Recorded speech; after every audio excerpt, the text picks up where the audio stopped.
Okay, could everybody please stand and we do the flag salute? I pledge allegiance to the flag of the United States of America and to the republic for which it stands, one nation, under God, indivisible, for liberty and justice for all.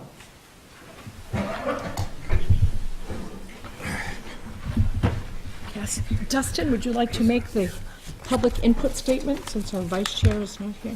I am unprepared for this. You can do it. Strangely, I don't have it memorized. Yes, you do.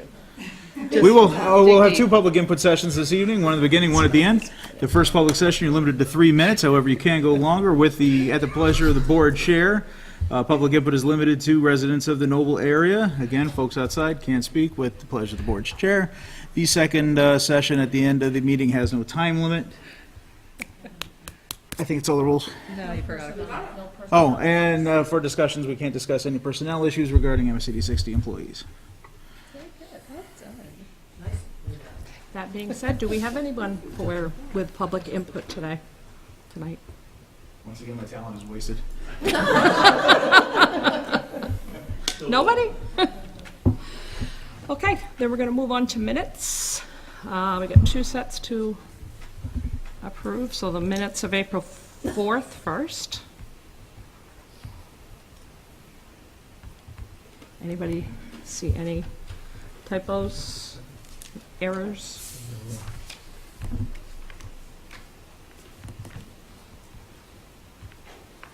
Because mine won't open up. Hey.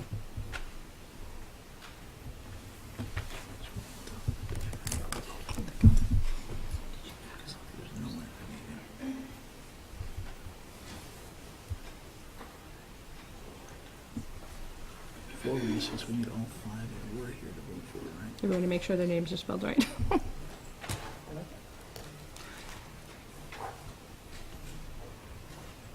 And we did.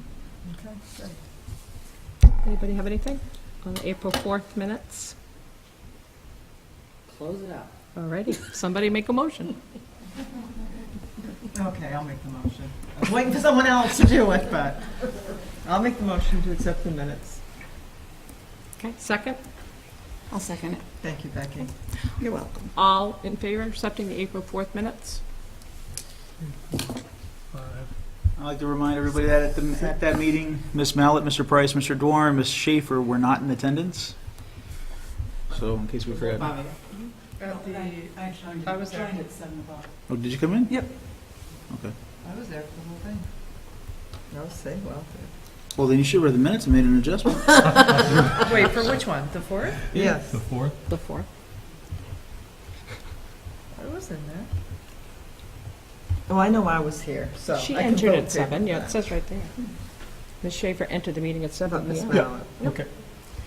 All right, so we have 7 people that were at that one? Well, Travis was here, but he's not here tonight, so. Good. So 6 Says I people was will be not, voting. But then it also said I Okay, so let's do seconded that vote something. again. All those people, what? We need an amendment. So I was at that meeting.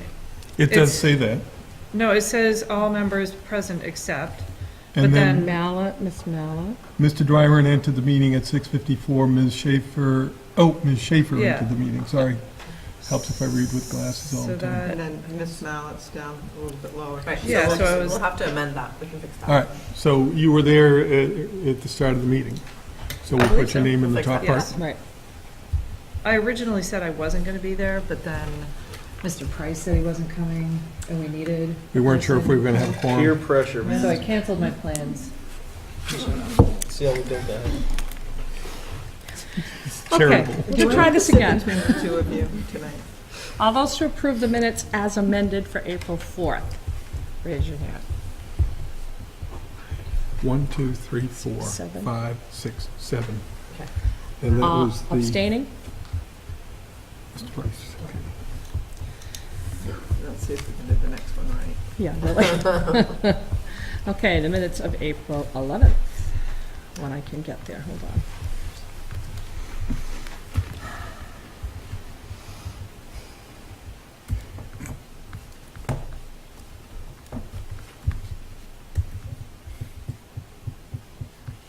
Mr. probably be a period after Mr. before Dwaran. Say that again, Becky? At the top. At the first paragraph, Mr. Dwaran needs a period, not a comma.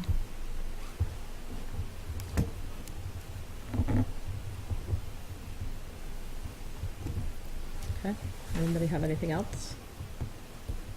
Everybody was there. Yeah, I was not there that one. So.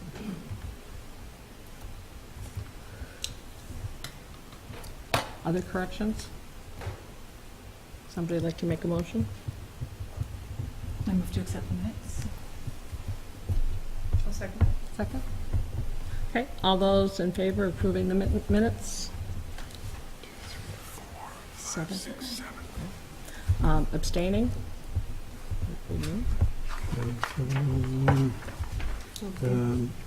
Nancy did. Thank you. Okay. Student report. Great. So, don't have much on sports. We've had a couple games over the last weeks, 2 track meets. This next one is at home. From what I hear, field hockey is doing well. Is it, it's field hockey and lacrosse. Yeah. Yeah, sorry, not field hockey. Wow. Yeah. Slightly different. Yeah. And it's School Spirit Week this week, which is not very well attended, but I suspect Friday will be as usual. Class color wars, always big hit. Although today I think the seniors did their Greek robes. Stop on your toes. And the penny drive in the town square is, well, so the concept is that for all the pennies, and in this case, dollar bills, collected, those equal points towards a class, but we have 1 for each cent, and then any silver coins, take it down by by the dollar value of each coin.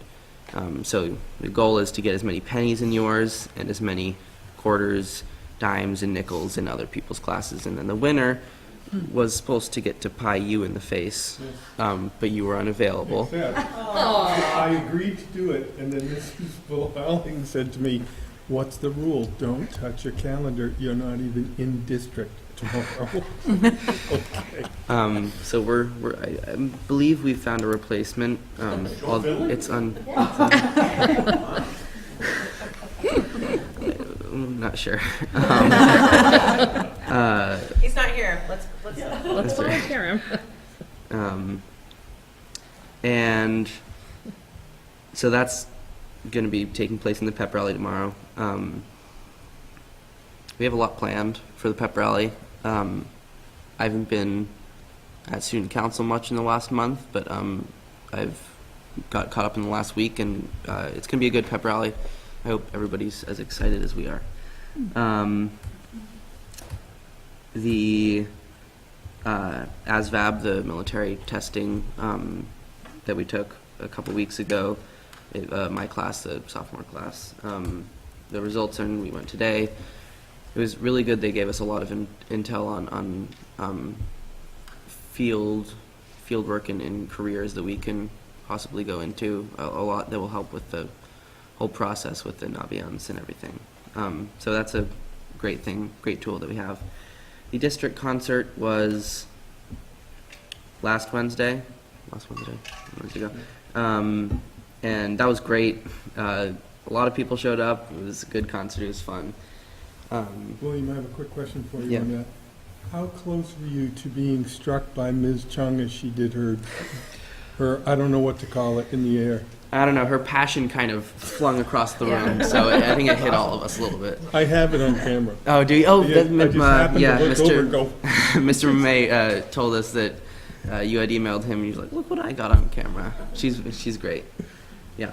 And then so the jazz band tour, we did We finished it up yesterday, although we might have one more down the road. We're wrapping up our season in jazz band, which is good because it was a really good year.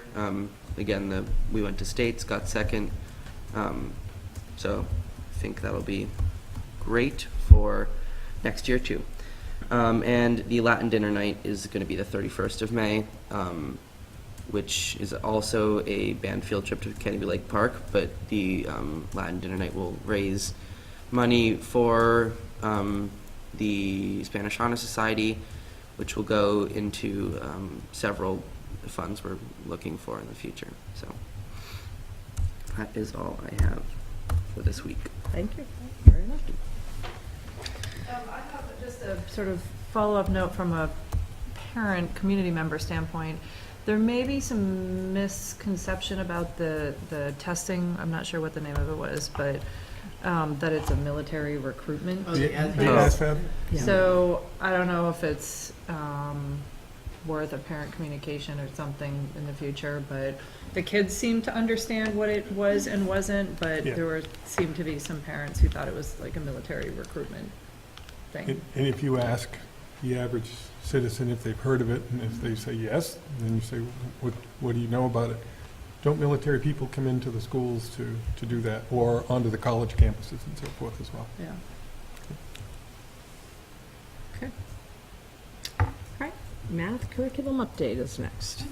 Ms. Heidi Early Hersey, and thanks to William's magnificent ideas about plugging devices in, Start with the most obvious problem when something doesn't work. If it pops back up. Tells me it's casting that. That's very pretty. You like that? You I was do. just saying it's kind of uplifting. So, It is uplifting. Good one. Nancy wasn't sure on that. Closed my computer and it lost its connection. Now it doesn't want to find it again. Thank you, Ms. Tate. There it goes. Took it a minute. So thanks for giving me a little bit of time tonight. I wanted to just update you on some math curriculum work that we've been engaged in throughout this year.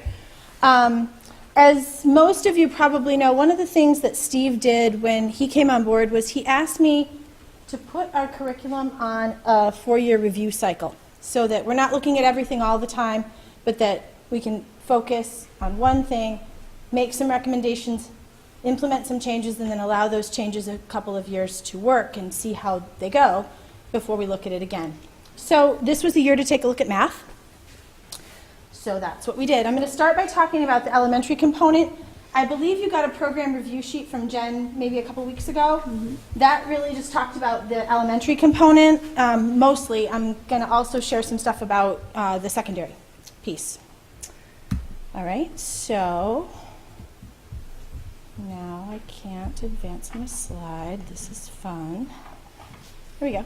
So one of the things that I found works pretty well at the elementary level is to do this work with representative groups of teachers. And thank you to 3 of the elementary crew that was on my team. They're here tonight, Carol and Megan and Steph.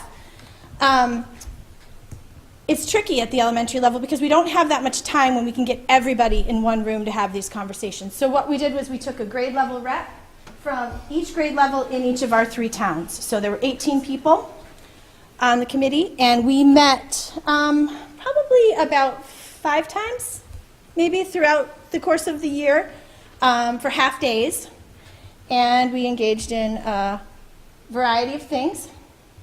What we really are trying to find out through this process is how are our students doing, and is our curriculum providing them with the opportunities to learn the skills and knowledge that they need to learn, and how are we making those determinations?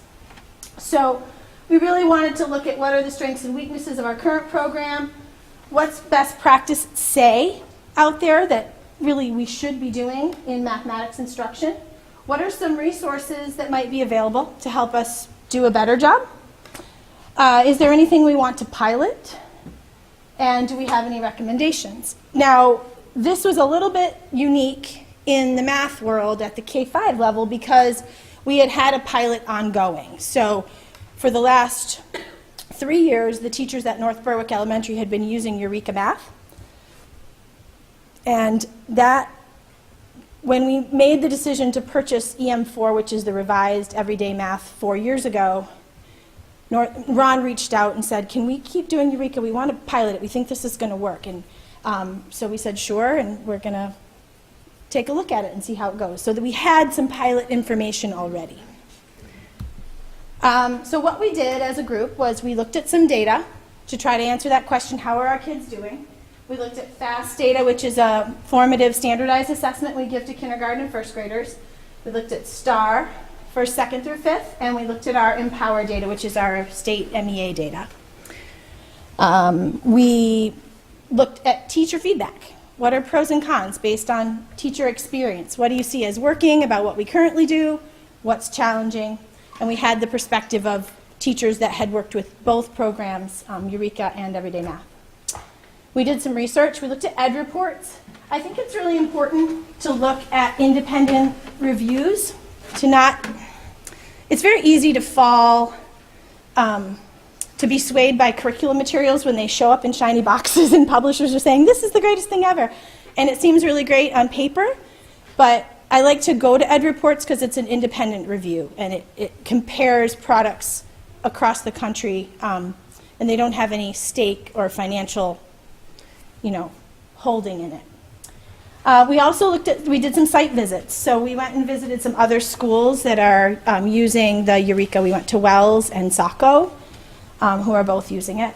And then we kept coming back to our pros and cons list just to say, where are we now? What are we thinking? Elementary folks, did I forget anything that we did? Does that capture it? Okay. So when we looked at our data, this is just a summary sheet, but this is really giving us a 3-year average, which is, I like to look at a 3-year average because then you don't get that cohort spike or dip. And what we saw was that North Berwick, which was using Eureka, and Berwick and Lebanon, which were using Everyday Math, that there was not a lot of difference in the data over the 3-year time. It was pretty flat. For whatever it's worth. I was hoping we were going to see dramatic differences in one way or the other, but we really didn't. So we took that for what it was. What we are starting to see, and what I've talked with some of my colleagues in Saco and Wells about, is we're starting to see some good upticks. They are starting to see some good upticks in their STAR data as a result of Eureka, but that's just early. Heidi, the other piece that I think might be important to note in this is that the previous testings that we had done with math, we all know Empower has gone through the SBAC version, it's gone through the kneecap version and so forth, but we've been using Everyday Math for 22 Carol? years. 20. Carol, it's been a while, hasn't it? It's been using it for a while. And what we've seen in that data is we've kind of hit its peak. We feel that where the top of that profile is for us to hit that peak is not where we want our students to be. And we don't seem to be able to move that bar. A previous district that I worked in has found the exact same statistic. And then a national, the National Council for Teachers of Mathematics, in one of their studies, found the same difficulty with Everyday Math, that it seems to have flattened. I think. Okay. Oh, sorry. Oh, I just want to say that. Can you just move up, just where this mic is right here? Because Terry's going to ask me to, she's going to point, aren't you, Terry? Yeah. Just speak near that mic. In regards to that, I think Everyday Math, when they did the revision, in hopes of coming up, meeting the standards, it created gaps that weren't there before, too. And so what they were hoping to create didn't happen, or at least in the third grade level. That's what was the most noticeable after using it for years in both teaching in second and third grade. There were some real noticeable differences that affected the program itself, Okay, so and not in a good way. you're pretty much parroting what the research said from NCTM. Yeah, honestly, that the EM4, I don't think they said the word dismal, but it wasn't far off from there. Yeah. Static was, I know, one of the words in it, and it has not gotten endorsements, and people were extremely hopeful for it, but it failed to produce. So that, what we just talked about, what the research that Steve cited and what Carol mentioned is really just kind of echoed. This is the report from Ed Reports. So they take a look at curriculum and they rate it in terms of focus and coherence. And if you don't meet that first criteria, then they won't even rate you in the other areas.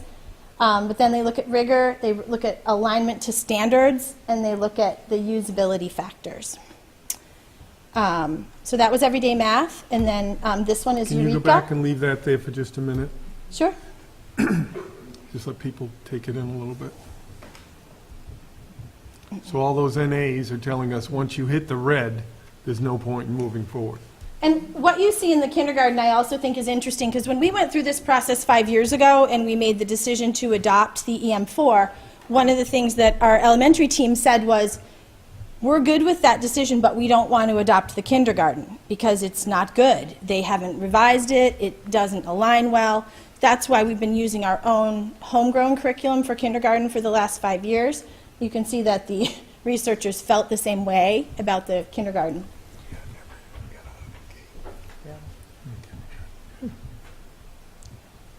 So this is Eureka. So you might hear the term Engage New York and you might hear Eureka. They're essentially the same thing. So about 5 or 6 years ago, there was federal Race to the Top funds. Those funds were given to particular organizations to develop math curriculum, well, not just math, but in this case, math curriculum, to specifically meet the demands of the Common Core. Part of the stipulations of that grant funding was that this curriculum always had to be free and publicly available. So it started with Engage New York. Eureka has taken the Engage New York curriculum and packaged it so it's a little more user-friendly for teachers, but it's essentially the same curriculum. So as you can see, this, the Eureka curriculum does very well in independent reviews in terms of all the 4 areas that they're looking at. So this is the kind of stuff we looked at and we talked about. And let me just say, I have to really give the teachers props. We've been using everyday math for a long time. And it's not an easy thing to look critically and say, geez, I'm really comfortable with this math program, but I'm not sure it's meeting the needs of our kids now. And maybe we need to look at something else. And they really did a great job of just taking that on in a reflective, honest way. I appreciate it a lot. So one of the things for you guys to know from a cost consideration standpoint is Eureka is a free open source product. That doesn't mean it's free. It's free in the sense that anybody can go online and download it and use it, and yes, so in that sense it's free. But there are still costs involved. For one thing, we'll have to do a lot of printing with this product, which we're figuring out. That's one of the things that Ann Karavich has been working on. In my opinion, the most promising piece of this is professional development. That's where we get growth for kids, is when we change teacher practice. Having a good tool can lead you down a path, but you still need to have this sound instructional practice in mathematics. And so regardless of the decision we made, whether we decided to stay with everyday math or whether we wanted to move to Eureka, I was going to be recommending more professional development in math. We do expect to save about $10,000 this year in the changeover. I don't know if that's something that will persist. That is dependent upon us being able to handle the materials and the copying. We may be coming to you in a year saying, that didn't really work, we need to buy student workbooks because the copying wasn't manageable. I don't know how it's going to go. North Berwick has found it to be pretty manageable, and Steph and Megan can speak to that. But that's something that the principals know they're going to have to structure for in their buildings. Instructional considerations, I think this is the more important one. It's a more rigorous, better aligned curriculum. There is a stronger focus on student conceptual understanding, and there's a much stronger focus on fluency. So that fact fluency, there's a fluency activity every lesson. And it's something new, so that's both a positive and a negative. I think there can be some excitement about something new, but it's also always a little bumpy when you implement a new curriculum. So that's just, it's a consideration. I think we saw that this year in the data. Yep. That You usually do get a little implementation dip when you start with a new curriculum because the teachers are figuring it out, and it takes a year or two to really understand how a new program is structured, what the components are, how to use them to the best benefit of kids, and so it just takes a little bit of time. And I think with good professional development, you can accelerate that trajectory. Logistical, I already talked about copying, the need for PD. One of the things that's cool about Eureka, and actually all of the open source curricula that are now available, is they integrate really seamlessly with Google Classroom. So a lot of the tools that we have in place, should teachers choose to, they can do a lot of it online. Like kids can do their work, submit it electronically, get feedback electronically. It's good stuff. And reduce cost of printing as well. does, absolutely. Yep. And there will be a need probably to purchase some classroom manipulatives, fairly minimal, but some classrooms will need the Rec and Racks and some different, a lot of the manipulatives we have will work just fine, and then some things we will have to buy. So those are some logistical things. So overall, our recommendation, the recommendation of the committee, was to make the change. And what I did with that information was took it to the administrative team, and we talked about it. And the team recommended we adopt Eureka for the fall with full implementation. And the way that we want to do that is to make sure that we have everything in place as quickly as possible and provide as much PD as we can as quickly as possible for teachers so that they feel like they have what they need to start the school year. The first thing we're doing is providing them with hard copies of the teacher manuals. Anne's been copying those, and they'll be distributed to the schools next week. We have a professional development day scheduled for June 21st for all of our K-5 staff. It's a full-day launch workshop, and then a second full day of PD in October. I have to give the elementary principals a lot of public credit tonight too. When I brought this to them, they were excited, and they're like, we all want to go to the leadership workshop. We know how important it is for us to get behind a big change like this and really understand the intricacies of the curriculum we're asking our teachers to take on. So they're all going to the workshop in July in Boston. And we weren't able to afford to keep a math coach in the budget this year, but I do think going down the road that is something we need to keep our eye on, and keep considering adding a math coach to our budget just to provide that instructional support in math. It's not something a lot of our elementary teachers feel strong, like they have strong skills in when they come out of school. So continuing that would be something I would look forward to over time.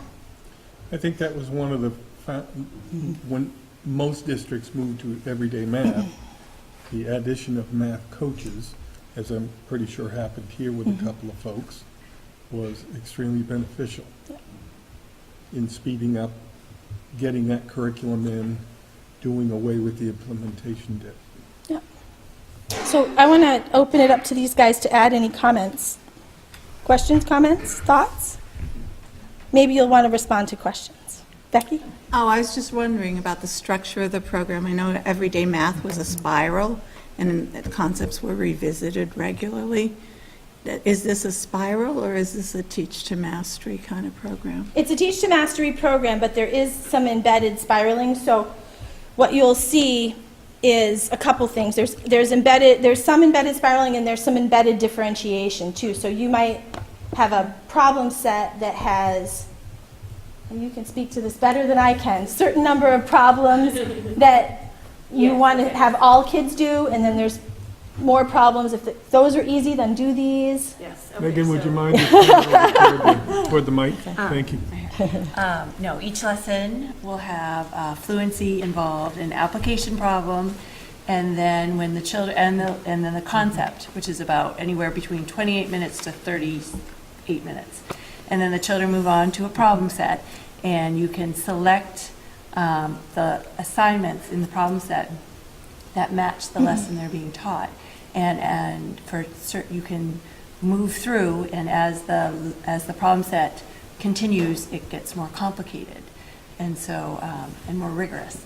And then at the end of every lesson, there's an exit ticket that you can administer, and you can the teacher can see if each child has if the skill is solid or if they need more assistance, which is great. That's good. Yeah, it's good. I love the program. So I'm very pleased that we're adopting it. Thank you. Other questions? I have a question. So you're looking at doing now, and we're just in the process of putting forward a budget. There's no issue there with. No, so because we started developing our budget in the fall and we had no decision at that point, what I told the principals was just budget for math like you always have. Just if you budget $20,000 a year for everyday math materials, just leave that $20,000 for math in your budget, and we will use it for, if we make a choice like this, we'll use it for manipulatives, we'll use it for copying costs, and we'll use it for PD. So there's no, you'll see no uptick in math costs in the budget as a result of this at all. How does this transition to middle school? So we're going to get to middle school in just a minute. Nice So segue. there is a Eureka Math for middle school, and so we can talk about that a little bit as part of the next piece. But does anybody have more questions about elementary? Great. So we did the same process with our 6 to 12 teachers as well.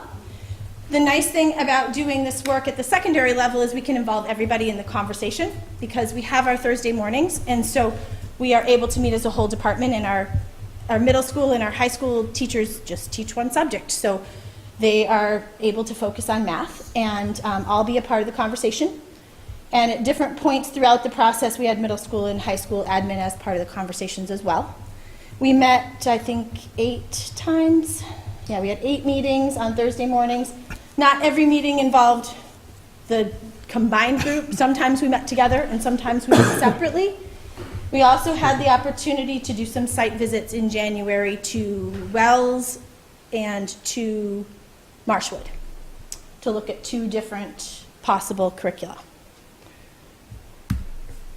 Same basic process we used with the elementary school. We looked at data, trying to answer that question. How are our kids doing, and are we satisfied with how they're doing?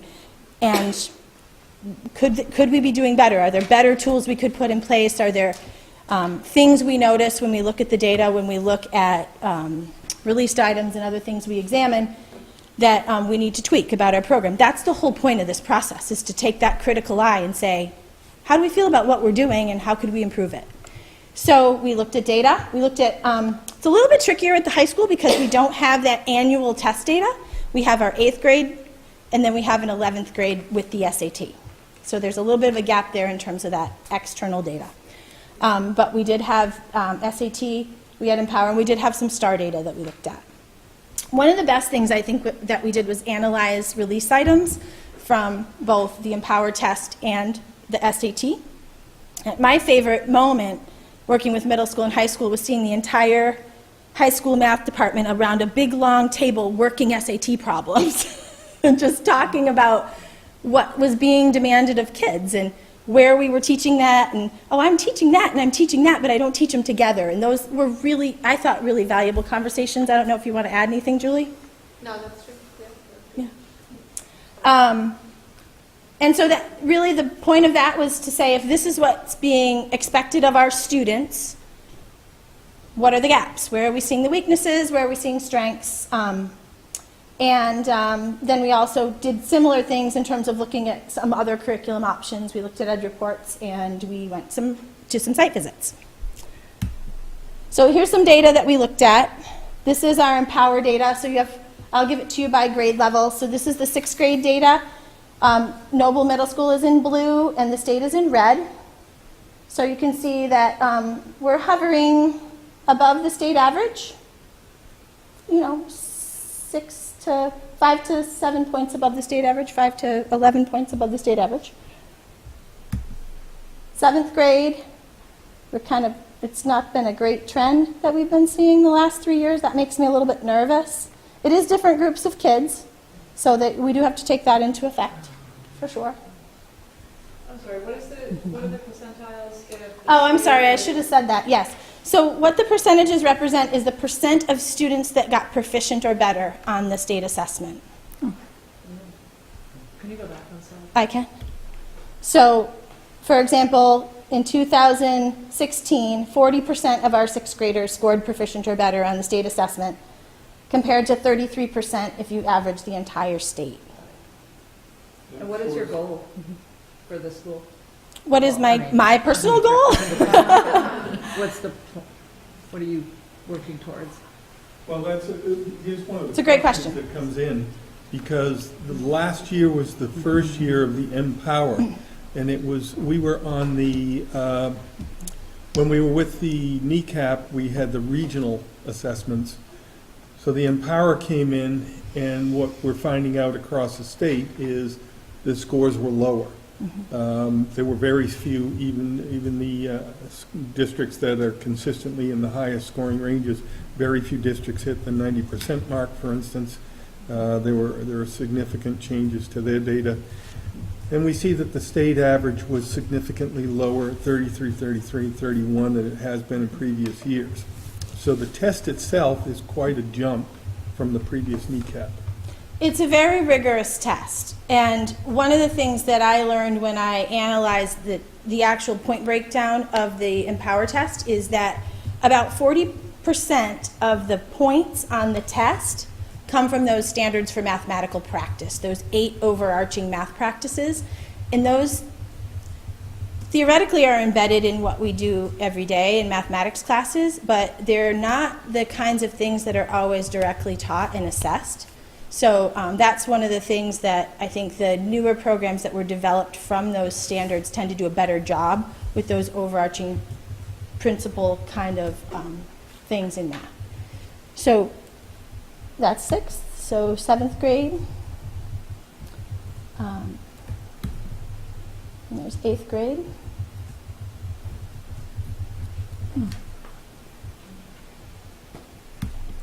And there's 11th grade. So these are not great numbers.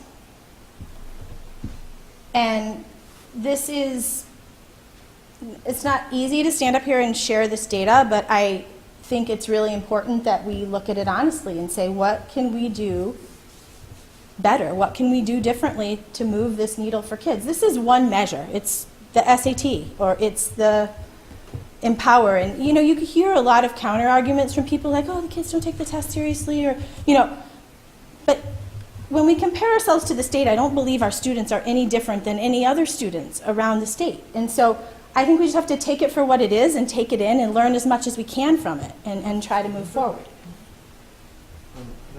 So, from a personal experience, 90% of the people who take these tests truly, they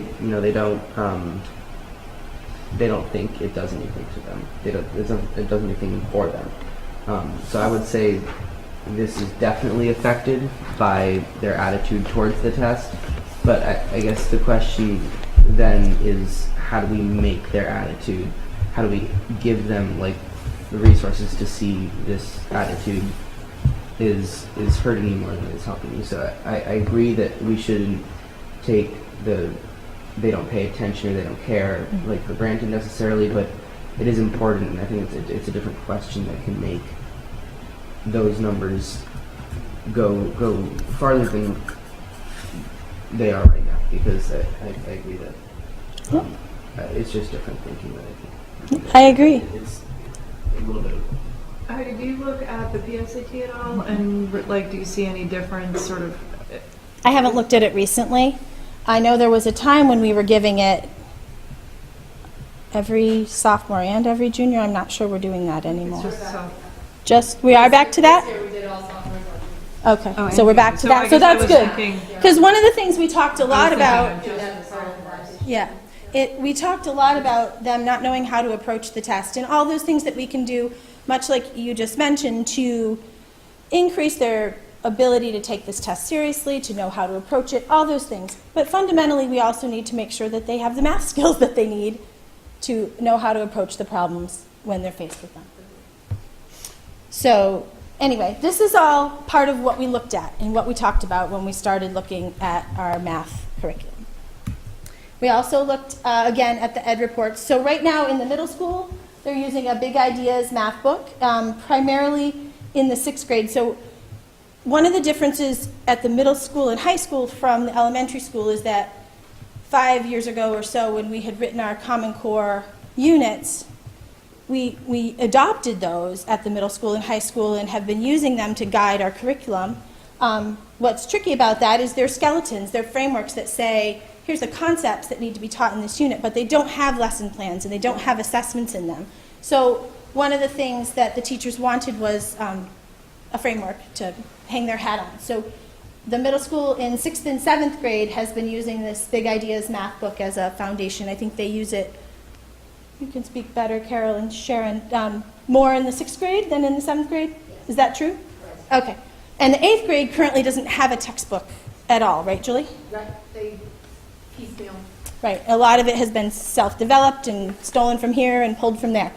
So definitely part of what I've been hearing throughout this process from the 8th grade and from the high school is the 8th grade wants something. They need a tool. They need a product that they can really use as a foundation. So that's that. So we looked really at two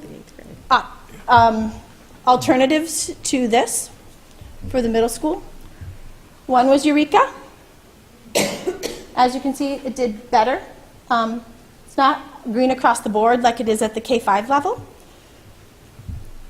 but it does well with alignment. It does well with focus and coherence. The other one we looked at was illustrative math. So illustrative math is a very similar tool to Eureka. It's a product that was, again, developed as a free open source resource. It was developed specifically for middle school. As of today, there is only a middle school tool. It's a 6 through 8 curriculum. They're coming out with a high school curriculum in a pilot phase in the fall, and they hope to have an elementary tool in 2 or 3 years. But right now, what's up and functioning is only a middle school tool. So this is a product that does very, very well. So right now, this illustrative math is being used at Marshwood, Old Orchard Beach, RSU2, Westbrook, and Mount Ararat. Those are the schools I know of for sure because I've been doing some work with them through my work in Marshwood. We've been working regionally to do some professional development. So some teachers Julie was able to go to Marshwood, and a couple of other teachers that aren't here tonight were able to go over to Marshwood for a visit. And if I go back here, Eureka is being used at Wells and Saco in the middle school, and we had some teachers visit there as well. I believe the feedback that they heard from the teachers who were teaching it was that the teachers didn't love Eureka as much at the middle school as they did at the elementary school. It just didn't feel, you're nodding, Julie, you went to that one, didn't you? Yeah, they were exactly what you said. They did. Julie, would you mind just stepping up to sorry. it? Don't want to at all. Terry, how am I doing? So they could definitely feel like it was an elementary program kind of put together for the middle school, whereas when we spoke to the Marshwood teachers, they love illustrative, and they could tell it was geared toward middle schoolers. Yeah, I would say. And I have that experience of my Marshwood middle school teachers using illustrative, so I can pick their brains about it periodically. So again, same process. The recommendations as we have them right now are to adopt illustrative math for 6th through 8th grade and to explore possible adoption in higher grades as resources become available. It's something when Joe and Tyler and Mike and I met the other day that we talked a little bit about, is that maybe something down the road we might want to roll into 9th or 10th grade. We'll have to just see how it works out. Julie, I don't know if you want to talk a little bit about what your high school department got out of this process, because I know specifically you've done some work with the 11th grade. Yeah. You gotta go back to the microphone. Okay, so obviously Common Core 11, that's when they're taking the SAT, that's the grade level that they're taking the SAT as of the start of this program. Well, let me backtrack to the how much fun we had. I know Mike and Mike are probably jealous of us to sit there and actually do math. It was so fun, but it was very frustrating. Those SAT tests are, I don't know, it was just very frustrating. I don't know what they were asking or why they're asking in that way. So it was very eye-opening for us that we are covering all of the materials, and this test is mixing it up and asking it in a very strange way. So one big thing, and kind of what Cormac was saying, we need to teach these students how to actually take the material we're teaching them and apply it to this test. So we're kind of excited about that piece of it, and taking a different approach instead of trying to change the curriculum completely. We're kind of like, oh, we just need to teach them how to handle these questions. And in turn, I think it's going to build their confidence, and then they won't be quite so frustrated with the test. They won't go into it saying, I'm never going to pass this anyway. They may go into it with, hey, I have some skills. And they got the scores back today, actually. So I got a lot of feedback already from a lot of juniors who I thought did really well. But anyway, so at the CC11, so one thing we did is that we implemented a SAT prep course. Right now we have an SAT prep course for the ELA, but there was no math component. So I went down to Nancy Smart and said we need a math component, and so now it's a split class because it's only first semester for juniors because they have to take the test second semester. So they're splitting it now. I'm not exactly sure how that's happening because we don't have a math teacher to teach it, so I don't know who she's going to try to get in there, but that's another whole piece. So the CC11 piece, at the time that we did this, we had 5 teachers teaching CC11 just by the way that the schedule was working. So one big thing we said is that we need to streamline that. Every other Common Core class is taught by, at the 8th grade level, it's taught by 2 teachers that work very closely together. At the 9th grade level, it's taught by 2 teachers that work very closely together. At the CC10 level, it's taught by 4 teachers because it's every day. So we need that many teachers, but again, all 4 teachers work very closely. The 5 teachers that teach CC11, many of them already teach a Common Core class that they're working with someone else. Many of them, it was kind of not quite as streamlined, so I asked if we could have it streamlined, and currently that's what we have for a schedule next year. It's streamlined down to 2 teachers so that they can work and they don't teach any other Common Core class, so that they can work very closely together to really streamline that and implement SAT prep on a weekly, daily, all through the year basis to say, okay, here's the concept, now you know it, here's how you would apply it to an SAT question. So we're pretty excited about what this is going to do next year, hopefully. Or like you said, there may be an implementation. I mean, I think any SAT prep, any looking at these questions and just giving them confidence in how to attack the problems, we should see hopefully a boost. I saw a boost today. Some kids were pretty excited about their test scores today, so we'll see. So I'm in the CC11 class, and we had the opportunity to work with Miss Nelson for a month on math SAT, which was fantastic. So I would say the opportunity to for me, the difference is in the math and reading parts of the SAT. They're both very differently worded than the math that we teach, which is, like you said, but the math, it's just going through, and for a lot of kids it's the time piece. So what we did for a month is we took 3 math portions of the SAT, and the last one was timed, and we could see the first ones we learned our scores increased for a long time, and then the last one they dropped because it was timed. So that is a very large component for most kids, and obviously I'm not saying we should dedicate a month of each math class to teach it, but like she left us off by saying there's an app and you should do a problem a day, and like by the time the SAT comes you'll be solid. So if that's something you guys could do in the math class at least every other day, just take like 5 minutes at the beginning of the block for a warm-up. We did that in kindergarten. And just, if they have a phone, take out their phones, do a few math problems, or if not, then on the computer, I'm sure there's a version too. But like, just on a day-to-day basis, like you said, kind of just a little bit over a long period So of that's time. the idea, that these two Right. teachers will really streamline the curriculum and match it closely with SAT and get on any of those different programs that, Yep. that can help them with that, so.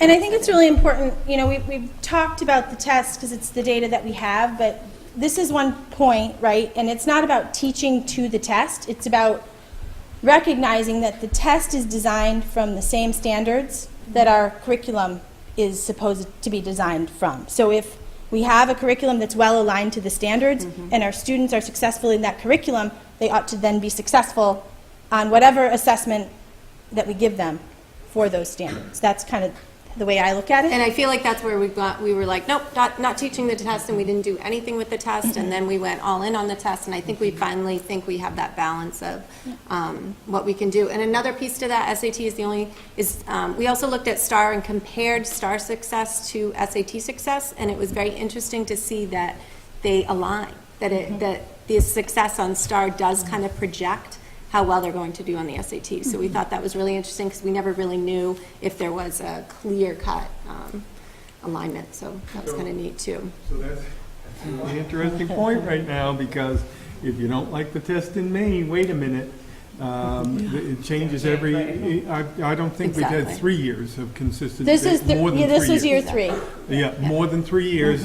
It's an amazing idea to see if we could get a 4th year out of it. And that's what's hard when you look at those percentages. I know that one of those years that we had to kind of table SATs because we went all to that, was it called Empower then? The Smarter Balanced. The Smarter Balance. We had to I was Yeah. teaching 11th grade at the time. We had to take an entire class block to pre-teach a question that was going to be on the test or Yeah. something. It was crazy the amount of hours that we Yeah. spent getting ready for that one test that was then never graded. Then we went into a year not knowing what the test was going to be. So yeah, to your point, we need to be prepared for whatever test they throw at us. So, exactly, because when we were in the kneecap, it cost the state of Maine $1 million for the testing results. Then the state decided 4 years ago, for the 3-year time span, to do the one-off, and it went from $1 million to $4 million a year in cost for the assessment. That really doesn't inform us any differently than, I think, less informative for me than the kneecap would have been with regional comparisons. I don't know why we need a one-off. Now the consideration is NWEA. Go to an NWEA Instead of the SAT? instead of the well, at the younger levels. At the younger levels, I'm not sure it'll do away with the the SAT or the Maine High School assessment, whichever you want to refer to it as. So I think the point that you said is, let's be prepared. Let's teach our kids how to be competent at math and how to communicate it, and then throw at us whatever you want. Right. That's hopefully, I mean, and again, that was one huge thing that came out. We are covering all of the material that is in the SAT, which we were pretty excited about. We just need to maybe, go more in depth and ask in a couple of different ways, but we've got that piece covered, and now we can look at the other piece, whereas I think before we went to Common Core, there were huge pieces that we weren't even covering, and we had to try to scramble to get those. So that was a huge piece that we were pretty happy with. So Julie, before you sit down, Carol and Sharon were not able to go on any of the site visits, Yeah. but you went to both? Yes. So would you talk a little bit about what you heard from the Marshwood Middle School teachers about their experience with illustrative math? So yes, they're very happy with illustrative math, more of that deeper thinking. And the couple of lessons, I went into probably 3 or 4 classrooms, the couple of lessons I went into, I liked the approach of how they looked at, a different problem instead of, here is how you do this problem, and here are 5 more to do those problems, which is very important in math. I don't want to say that there is some repetitive that you need and some structure that you need in that sense. But it was more, there was a warm-up, and it was, okay, this is what we learned yesterday. You give me an equation that would produce this answer. That type of backwards thinking and that type of deeper thinking. And they were really, and they've done a lot of other pieces with it, taken on other pieces of technology and things like that. And they do need a lot of time together to prep, but they are Very happy with it. I don't believe they have any results yet. They don't have. We'll get official- results right, this year. So This it's so is hard the to. first year of full implementation. But they say they can feel the difference with the students and the understanding level and the engagement level and all of that. So. What program are they using at the elementary level? At Marshwood, Everyday Math. They're using everyday math for the most part, although in 5th grade they start to sway from it and do a lot more of supplementing. Do They- some of these programs play better with each other? Yes. Okay. So they said that would be a huge helpful piece, is if the students came in kind of used to this approach to math. And Eureka and Illustrative, I think, look at them, it's very similar, the way that they connect. So they're hoping that if they go to Eureka that they'll see that. And that's what we're hoping to. Yeah, and this review process I've done here this year is on the docket for me to do at the elementary level there next year. And exactly that. A lot of it's terminology, Yeah. right? Like all the math curricula out there are pretty language-based. They have a lot of vocabulary and a lot of literacy skills that are necessary for kids. One thing that's tricky is everyday math almost has a language of its own. And kind of fake. Yeah, it's kind of fake. Yeah, and like I have to be like, yeah, that word doesn't actually exist now that we're in high school because it's not a real math word. No joke. Like I'm excited that the elementary school is going to a different program. And so and so because Eureka and Illustrative Math were both built from the core, they didn't exist prior to the core. It's not a publisher saying, hey, let me change some things around so I can put a Common Core sticker on this and repackage it. They really are generated from the standards. They use the language of the standards in the curriculum. So That was just a huge piece that Marshwood said. They had like test samples on the wall. One classroom had test samples on the wall, and they had them up there because some of the things they were doing in the classroom, they could take one of the questions from the classroom and say, here it is on the wall. It's the same test question, The release same items, language yeah. asked in the same way, that type of thing. So. Yeah, and I can just say anecdotally, my students, both of my personal children are at Marshwood Middle School right now living this, and I just hear them saying, I'm more engaged in math. Math is more fun. It's more collaborative. I do more work in small groups, and we get to problem solve. And I've got one kid who loves math and one kid who doesn't love math, and it's working for both of them. And what I hear from the teachers is the kids are doing the work. And I went into 3 different classrooms, and all 3 of them did something very differently. One, it was like a big group discussion. Had some kids, doing samples up on the board, and then the next classroom I went into, it was more, they were doing a warm-up problem on the computer, and they were producing answers that he could see immediately on some program he was using. And then the 3rd class I went into, they were just working on a worksheet, and he would kind of call on people and discuss. So it was 3 very different approaches, but using the same program and having the same success. And I will say as well, we have a teacher that taught here last year at our 8th grade level and is now teaching 6th grade at Marshwood, and she loves it. So she's seen both sides of, well, coming from no curriculum, but she knows, and she said that it would go well here. So I was happy to hear that, because Marshwood and Noble can sometimes be a different Animal. just this, yes, yeah. Yeah, thank you. I appreciate that. So, again, as with the Eureka conversation, I think at the middle school for the 6th through 8th grade, the conversation is the same. It's free and open source. There's not a cost outlay at the beginning, but we will need to invest in professional development for teachers. There's an institute in Boston in August that I would love for as many middle school math teachers as can to attend. There's going to be some increased costs with printing.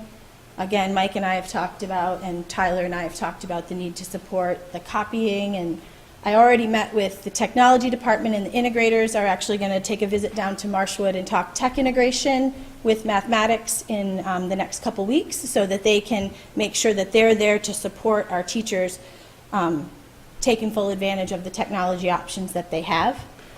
One of the biggest concerns, Carrie Wilson, who teaches 8th grade here, and I have talked a couple times, is right now we have a high school that has our 80-minute blocks every other day, and this is a program that was really written for like a 50 to 60-minute math block. So it's going to be figuring out how to consolidate those lessons so that you can kind of mush 2 lessons together and get what you need out of them.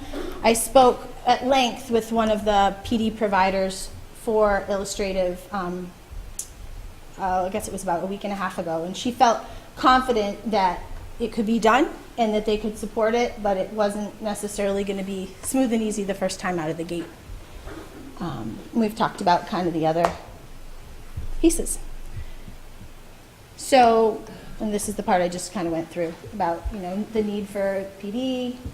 We will have access to some virtual coaching if we need it throughout, particularly with the 8th grade planning piece. I think that's important. It's not quite as easy to do the bring in the presenter and do the big PD for 6 or 7 teachers as it is for our 80 elementary teachers. It's a little trickier because it's pretty pricey to bring those presenters in. So we're looking at the summer institutes as a good option for that. So that is all I have for you. But I'm not sure if people understand when you say Summer Institute. Oh, I'm sorry. That's probably I shouldn't have said it that way. So Illustrative Math is doing these 2-day, they call them summer academies, and they happen to have them all around the country for teachers that are new to Illustrative or are in year 2 of implementation, and there happens to be one in Boston in August. There's a larger conference they're doing in Atlanta in July, and then there's other 2-day academies throughout the country. So we're lucky that one's in Boston. It's pretty close by. The reason I mention that is because the district works with Marshwood and York to put on a 3-district summer institute with a lot of course offerings for free for Yep. teachers to attend, but that's not the same Not the same. thing. Thank you. Questions? I guess a general comment about how impressive the deliberate and systemic evaluation process you guys did, the effort of your crew. I think it takes a lot of courage to get out there and post some numbers that aren't flattering and have the honesty to look at what we can do better. And I could not be more thoroughly impressed with the work you've done. Thank you. I will second that, but also I think showing the numbers that are hard to look at just demonstrates the need for an intentional change. It's the way I feel too. It does not reflect the work of the teachers, I'll tell you that. It certainly doesn't, and that's And it it's doesn't real. reflect the kids either, you know? It's really important. It's none of this is saying that kids aren't working hard, and none of it's saying that teachers aren't working hard. But if you don't have good alignment, you can be working really hard in the wrong direction. Right. So a couple of slides back, it said on there recommendations, and it talked about adoption and so forth. So on the May 16th calendar, we'll be having a couple of items on there for you in consideration of tonight's presentation. Thanks. Oh, and I also brought for you, one of the things I appreciate about this board as a body is how important you guys understand how important teacher feedback and teacher involvement in this process is. So I brought copies of the summary notes from all of the 3 groups that I worked with, the elementary, the middle, and the high school. So it's like I said, they're just summary notes, but you can get a sense of what kinds of things teachers were thinking and feeling. Heidi, can you send me that electronically as well as your presentation? Yes. Thank you. You can. Anybody else want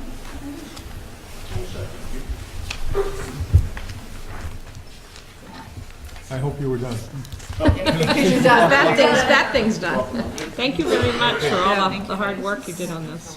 Heidi, very thorough, thank you, greatly.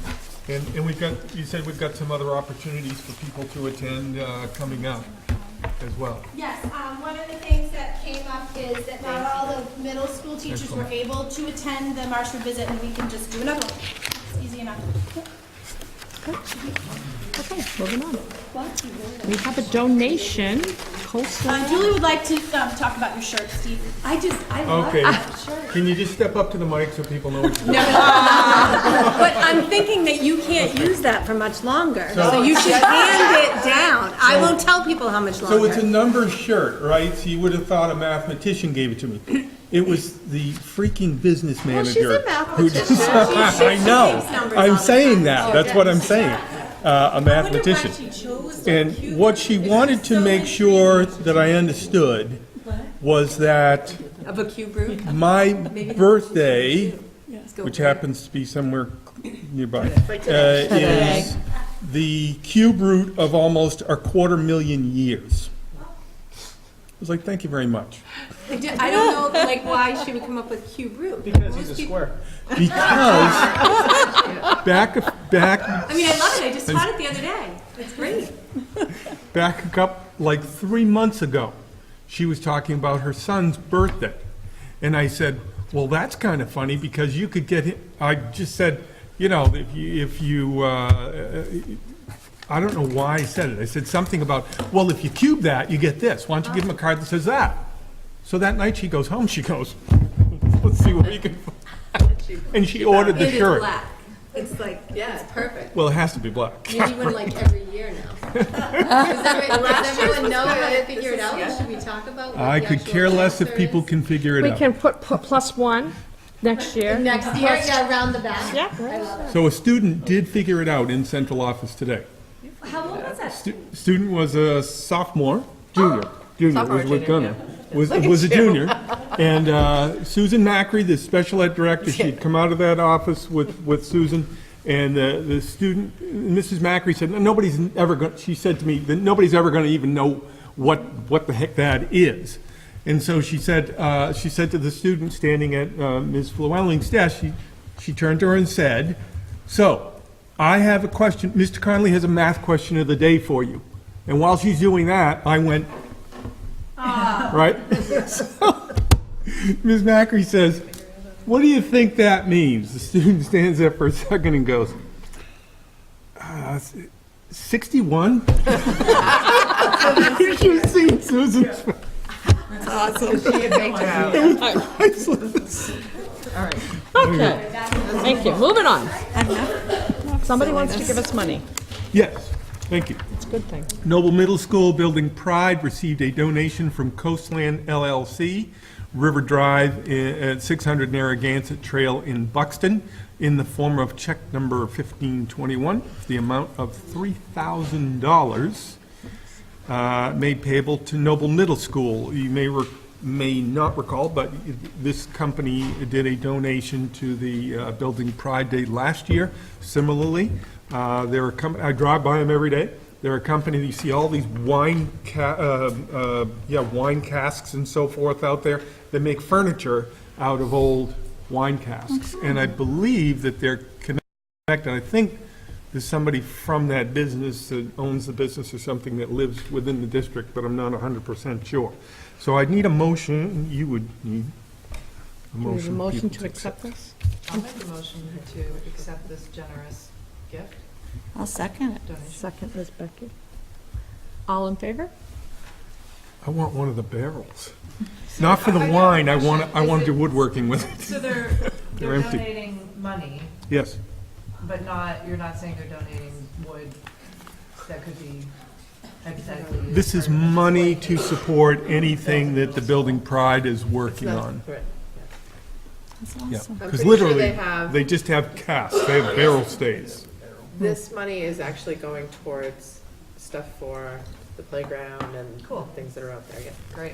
Yep, to keep on working to make the place more middle schoolish. Okay, good. All right, number 8, authorize the superintendent to shift 5% between cost centers. Annually, the state statute allows a school board to authorize a superintendent at about this time of year to have flexibility between cost centers of up to 5%. But it requires a motion from the board to do so. So, so it can be from any category It into can any be, it can be a cumulative total of 5%, Okay. or it can be from one category to another. But no more than 5% from all together. Yes, and it cannot And it can't exceed, well, actually, I think somebody has a statement that will explain that. Yes. Yes. Oh, you passed do. it on. She passed it on. Well, it's very wordy. Yes. I move that pursuant to Section 1485, subsection 4 of Title 20A, the superintendent of schools be authorized to transfer not more than 5% of the total appropriation for any cost center in the current fiscal year operating budget to another cost center or among other cost centers, provided that the total fiscal year operating budget shall not be increased by such transfers. I'll second that I'm motion. sorry, wasn't up, could you say that again? Stop. No, Here. sorry. He's going to start throwing things at you. Doesn't- I'm sorry. Here, Thank this you. is what he said. Oh, all right. Thank you. And I second it. It was well said, Mr. Fox, well said. So do you have any, I mean, it's just, you don't have any, do you know what need you have right now that you're Not going to at use? this or time, just- I'll it's know just- okay. further down the road prior to June 30th, usually. That's why we do it at this time, is Right. because we don't have a meeting that late, but Right. I have to make moves prior to the audit. Okay. Move it on. All those We didn't in have a favor? All that, we need to vote. Okay, all those in favor? Thank you. I'm sorry, who seconded that? I did. Joanne did. Justin. Employment, new hires, retirement, and resignation. Actual motion. Yes. Okay, so, there's a couple of things I want to update you on first, relatedly. There are 2 leave of absence requests that I have approved, which don't require a board vote, but I'm just notifying you of this. Debbie Ornberger is expecting, I think it's her first child. She teaches kindergarten at Huzzy, and she has made a request for leave of absence from Vivian Huzzy School for the 1920 school year, based on the fact she and her husband are expecting their first child in July, would like the opportunity to be able to stay home for that first year, and looks forward to rejoining the school in 2021. And secondly, Laura Winter, formerly Laura Peartree, is kindergarten teacher in Lebanon, currently out on maternity leave with her son, who was born in April. So, brand new mom, and she's making the same request for leave for the 1920 school year, and I approved both of these. We do not have these are not like hardship areas that it's nearly impossible to find candidates for, even if we advertise one-year onlys. And frequently, one-year onlys are not a bad way to get your foot in the door either. So that's just for your information. Let's see here. So new hires. I have Sophie Larson has been. We needed a French teacher at the start of this school year. Just prior, like a month before the school year started, we knew we needed to hire a French teacher. Yeah. Zero candidates, and we said this is not going to go well. So we then got an application from a person named Sophie Larson, who is fluent in 6 languages. And one of them did not happen to be French. Spanish, excuse me, Spanish. Yes, Spanish. She's got the French and Latin background. Yes, so she said, Incredible. "Oh, I've got a month. I can take care of that. I'll be all set. I'll start." We thought, "Oh, okay. This is going to be hard." What'd you think? She's great. Would you have known? No, I mean, I've known her for a while. But, we know her. Oh. We know how incredibly. Oh, well, that's no fair. You know her. Well, I bumped into her in the summer, and she said, "I've been hired as a Spanish teacher at the school," and I was like, "Oh, I didn't know you spoke Spanish also." And she said, "I don't." I was like, Great, good hire. I'm pretty sure I was like, "You're telling the wrong person." But apparently, she did great. And she's great. She's great. She is. We're terribly excited for the opportunity to bring her on board.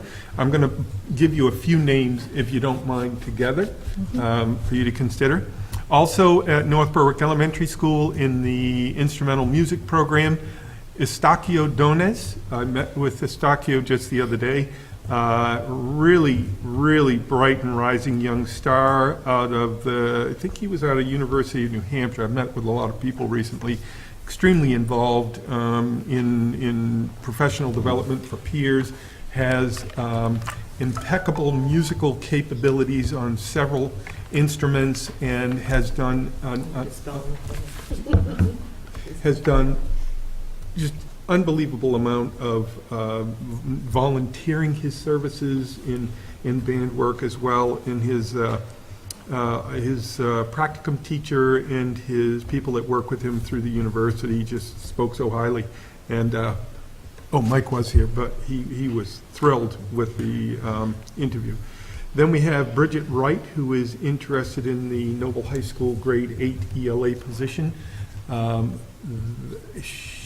We've got a little bit of shifting going on. That's why we're talking about this kind of thing. And she is, I had just fantastic interview with her. She's up in Dover Foxcroft, so we did it over the TV. Really? And yes. Wow. And she just knocked it out of the park. And we have so many people. It's so fun to talk with people about joining Noble High School, and they're saying, I know about this, I know about this, I know about this. They just,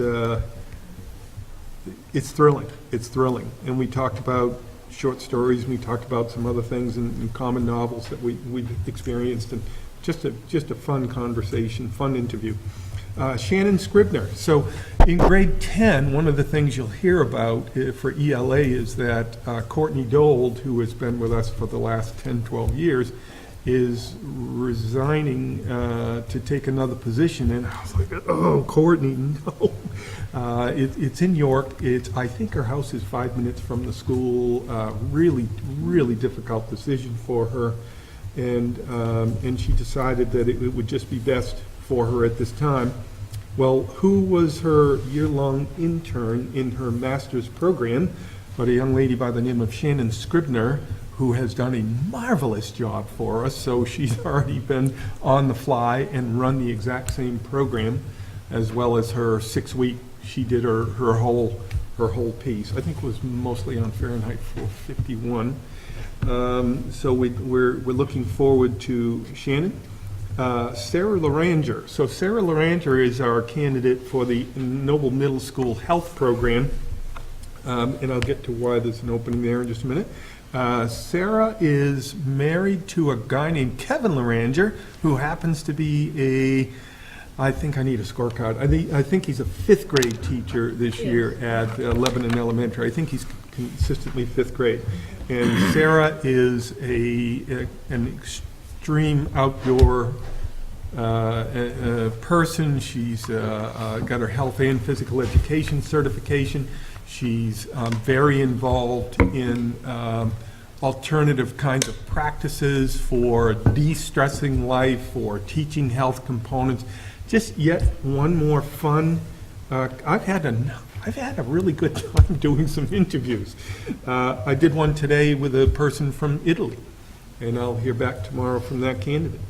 There's no Italy, Maine.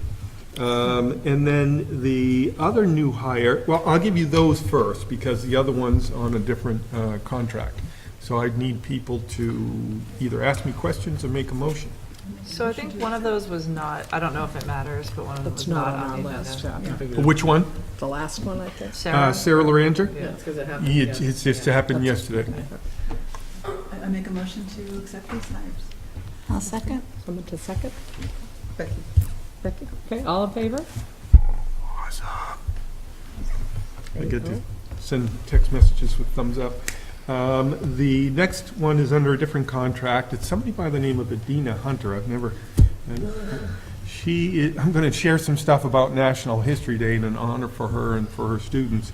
But Adina Hunter is our successful candidate to bring forward to you as a replacement for Fern Brown as the 8th grade teacher and director of the program. So I would need you to either ask questions or make a motion. For Excel, right? Excel, Yeah. thank you. Okay. Yeah. I'd like to make a motion to accept that recommendation. I know I Hire? can't, but What's that? He wants to also. I'll second it for you. Yes. Our student yes, rep is she'll very much in continue. favor. Pieces of it, Denise? so there's still, because Vern takes care You of said it. it. So, And did Becky have the second? Yes. Okay. Okay, all in favor? Let's see, okay, 8-0. Great, great. We have one retirement. A person by the name of Paula LaRue joined us late in the year. We were extremely fortunate that Susan Macri has a lot of connections around southern Maine. We did not have any candidates for a Noble High School special education case manager. And then mid-August, a person that she knew of and had worked with and had very high regards, held in high esteem. Paula LaRue joined us, did a marvelous job this year, and as a matter of fact, I saw a note from a teacher the other day saying, please consider keeping this person in this grade level and staying connected with this stream. I thought, that's a great idea, and then I saw a retirement letter. I was like, okay. So I would need the board to make a motion to accept or reject her retirement consideration. Somebody to make a motion? I'll make a motion to accept the retirement. Second. Okay, all in favor? Oh, okay, I have some, yes, sorry. No, he was voting late. He was voting late. Oh, okay. I have some resignations to talk with you about. Now, the list is going to sound a little long, but just so you know, we have like 285 teachers, and this represents about 6% of the population, which means 94% is staying put. And some people, it's for different decisions. There are some people who are getting married and moving away. There are some people who are deciding to try their hand in other lines of work, or maybe trying their hands in other districts and so forth. And so I'm wishing them well. I received, first of all, I'll separate one out. Tyler Goodwin has resigned as the food service director, and I'm hoping that he has some other opportunities in the future that allow him to continue his line of work. So we do them separately? I would need that one separately because it's an administrative contract. I move to accept the resignation. I'll second that. Okay, all in favor? Thank you. Vito? Did you say to ask him? You skipped a nomination of probationary teachers. Yeah, that was, Oh, it's at the top. I was thinking it was at the bottom. Okay, I have it right. I thought you were just doing when you were. Yeah, I'm sorry, I special order. didn't mean to skip that. I have it right here. I thought it was on the bottom of the... We'll do it after that. All right. So resignations, we have, I'm not going to spend a lot of time on there's too many for me to spend a lot of time on. Yeah, All it's right. fine. So we have Michael Nealon is a high school teacher, ELA grade 9. Spencer Mackenzie Hodge is the social studies teacher at the high school. Karen Veit is a science teacher at the high school. Courtney Dold, I have already mentioned. Ginger Dowling is a teacher at Noble Middle School Science. Marty Campbell is a health teacher at the middle school. Matt Hart is a ELA grade 7. Amy Becker, I just got this one today. I was really like, no, Amy, don't do it. Noble Middle School Technology. Kim DeGard, Huzzy School Special Education. Jen Pinkelman, Huzzy School Grade 2. Elizabeth Thompson from Hanson School Grade 1. Casey Griffin from Noble Middle School Grade 4. North Berwick Elementary. What did I say? You said Noble Middle School, Oh, grade excuse 4. me, NBES Grade 4. Yeah. And Justin Petrick from the NBES Music Program. Move to accept those resignations. I'll second it. Becky, second. All in favor? 8-0. Thank you, I appreciate that, and I will wish them all well. You can have it, and I'll need it back in a little bit. Probationary. Probationary, I'm going to read you a list. Probationary 1, then I'll read a probationary 2, and then a 3. Probationary 1s move to 2s, 2s to 3s, 3s go to continuing contract. For this year, That rule changed 3 years ago. The state unanimously, the legislature last week moved it back to 2 years for next year, which is terrible because now people who are on the cusp in the second year, like we've seen some progress, they're starting to do this. We're going to have to say, is this person the $1 million answer or not? After 2 years, it is not in people's best interest. First I have Tracy Hallisey, lit coach. That's her lit coach half job. She's also an administrator. Jen Beams for kindergarten. Allison James, grade 2. Aaron Dolly, music at Hanson. Samantha Crossman, grade 5. Aaron Silver, grade 3. Tricia LePage, special ed. Might sound familiar. She's come back to us. Renee Gentile, grade 2. Lorna Henley in Excel. Barb Childress in kindergarten. Colleen Turigny in social studies. Amanda Richer in grade 4. Melissa Weber in grade 7. Kelly McGlynn in special education. Laura Komorski in science. Kelsey Bickford in science. Jenny Chung in music. Don't stand near her in a performance. Katie Brown in math. Courtney Ruland in special education. Krista Meserve, social work. Jim Rose, physics.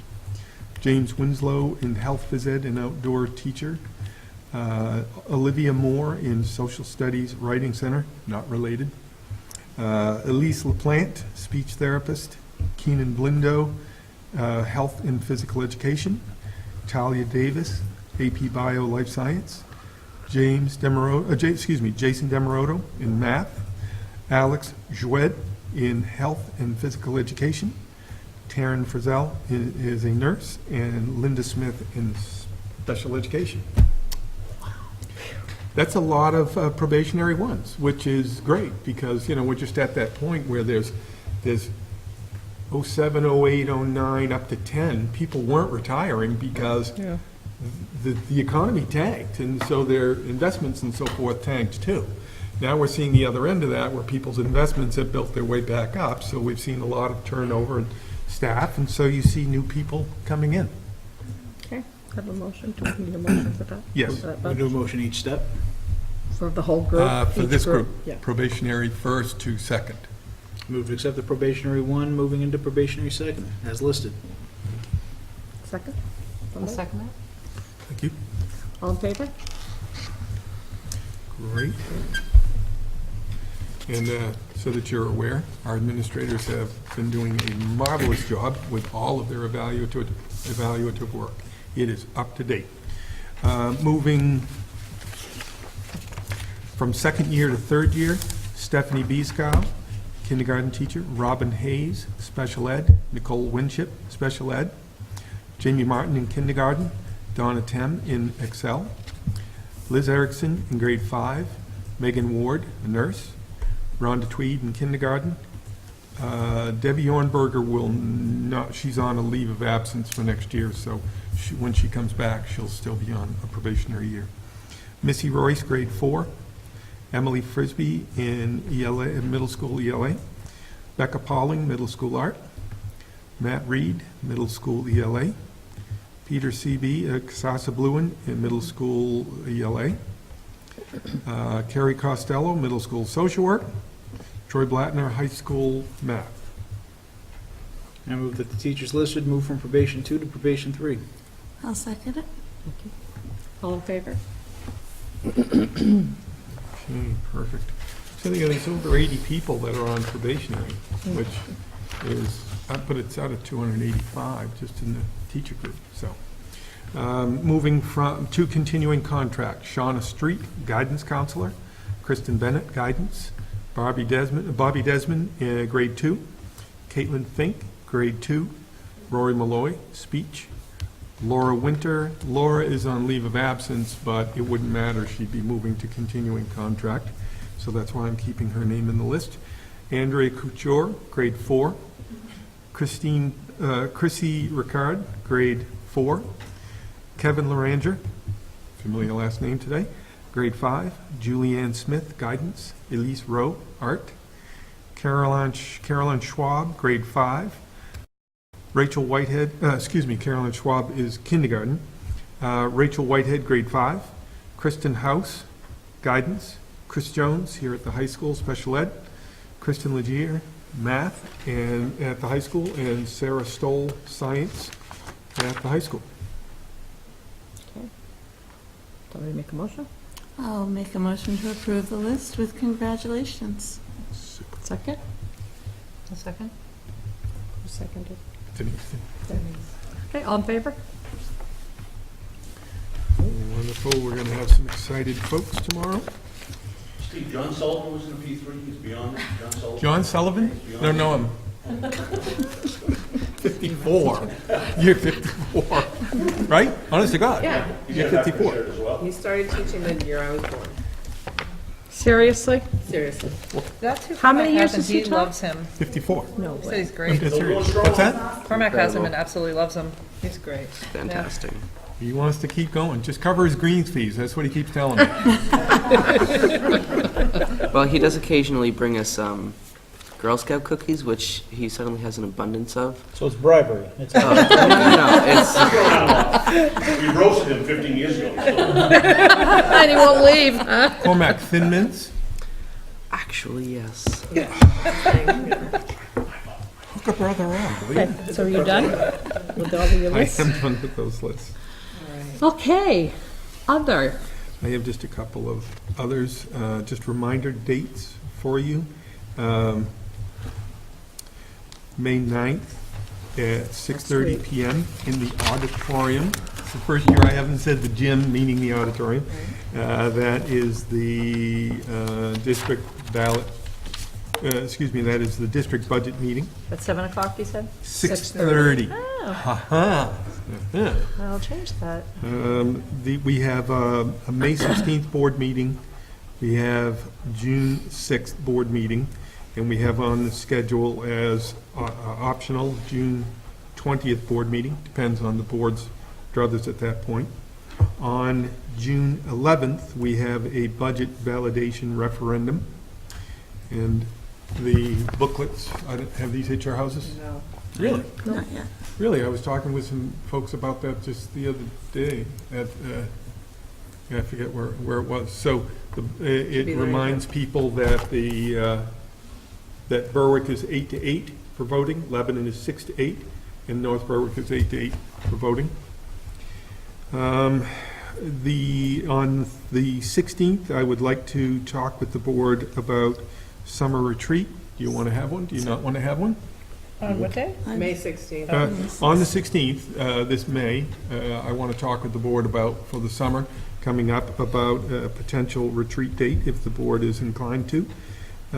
Also, I have a suggestion on 2 summer dates. We usually meet once in July and once in August, and I'm looking at July 25th. I'm going to be on the way to Pennsylvania. The trailer is full of stuff. What does that do to other people? It's fine. I'm free. Don't even start. Don't even It's start. supposed to I'm be so away, free. but it's up in the air right You're now. not going to tell me you're on vacation, right? No, my husband is. Oh. Available, So far, yeah. possibly? You don't even. I'll look at the Yeah, smile. yeah. Look at the Cheshire Are you cat talking over about there. those for being like an evening meeting? Yeah, or- yes, usually they're held a little bit earlier than usual, but whatever time works for the board. Okay. You will all be in my thoughts. Denise? Yeah, sure. That's available? Becky, it's maybe, Maybe. maybe. Rebecca? I can't get to my calendar right now, I'm not sure. Okay, then that's a go. Lynn, and not looking good. So it is a potential date to have a quorum for that meeting. What about August 22nd? That's good. That's my husband's vacation too. She's on vacation then? That's what you said. Yes, no, her husband is. Yeah, it's him. It's all him. August 22nd? August 22nd? We have one not a I'm- likelihood. Might be back, but All right, so I'm going to list those dates as potential, so please try to put them in your calendar and avoid conflicts if possible. We usually try to get the last week in August, and then we also usually try to get a date in late July. So I think I put this down wrong, so that it was July 25th and August 22nd. What is? That July date is a little later than I thought. Well, the other date that I had was July 18th, the week before that. I will not be here then. I will, I'm available. I'm more likely to be available. More likely to be available? I'm available at the moment. So we would potentially have 7 out of 8 instead of 6 out of 8 On which date are you talking on about? on the 18th? Yeah, I can do the 18th. So why don't we shoot for July 18th, and of course, we'll have to check in with Travis, but we have one more person than we did for the 25th, so that will help. I'd move that the retreat be held at Travis's house. I move it be At the held fire at your station. house. Let me see. Just send out, Yeah, we must send it out. Yes. please, because we need the dates. Yes. Last other for me is that there has been some, we had talked to you previously about I had approved Patty Kingston taking a leave of absence for the next year. We talked about that a couple of meetings ago. And she's the school nurse, one of the school nurses here in the health center. So Sarah West from Lebanon has sought a transfer for that. And Sue oversees that work, and that has been approved. And Taryn Frizzell, who is our flex float nurse, has sought a transfer to be the full-time Lebanon nurse for next year, and she'll do that. So if you see a posting for a nurse and it says float, now you'll know what that's all Been out twice about. already in different categories, but Okay? Yeah, good luck finding someone. Yeah. I think we do have some. Good. actually. You never know. You never know. Thank you for your time. Is that it? That's it. Any of us have others? Did you want to talk about Adina and the history thing? Thank you. Good. Sitting right here in front of me. Okay, so our National History Day, Saturday at UMO, we had 11 Noble High School students took home awards. This is, just last Saturday at the Maine National History Day competition. 5 students placed first or second, which qualifies them to compete in the national competition in June. This year was by far the largest and most competitive event, with nearly 750 competitors throughout the state. Average is usually around 300. So our kids really took no prisoners. Anthony Prack, first place, senior paper, The Khmer Rouge Tragedy of Genocide. Elijah Tatro and Isaac Hayes, first place, senior group performance, The Community's Triumph in Saving of the Portsmouth Naval Shipyard. Joe Horn, Lucas Monroe, and Ethan Demora, second place for senior group website, The Study of Greek Tragic Fragments, Opening Windows into Ancient Greek Culture. Liz Hamill, third place, senior group exhibit, The SS Medical Corps, brought to justice for their crimes against humanity. Ryan Mentor, third place, senior paper, Roe v. Wade, The Triumph of the Pro-Choice Movement. Spencer Bahai and Caleb Poulin, third place, senior group website, The Triumph and Tragedy of the Challenger Explosion. And Layla Adwakar, third place for senior division individual performance, Edith Rogers, Triumph After Tragedy. And I'll just pass around the picture of the group while I'm going to tell you a little bit about Adina. North Berwick teacher nominated for the McGregor Teaching Award. Adina was nominated for the Hannah E. Liz McGregor Teacher of the Year History Teacher Award.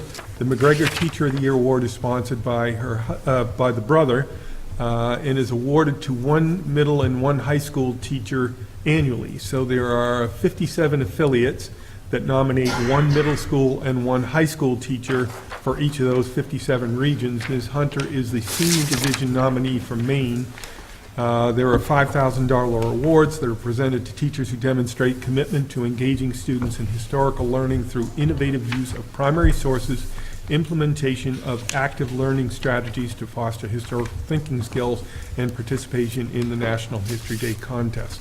So she'll be eligible to move to the national level on, that will be announced on June 13th. So good luck to Adina. That will be a great swan song for her piece there. Yes. I apologize for all the phone chiming. My daughter's very excited. She finished her last assignment of her freshman year. First year college is done, so she's like, come pick me up, I'm done. And the Bruins are up 2-1 before we go. Oh, my God. Really? Second that motion. Yeah. All in favor? Wait. So Joanne made it, and who seconded it? Travis, here I go again. Mrs. Travis Price. Thank you. Justin, my daughter just had her last ever college class yesterday, so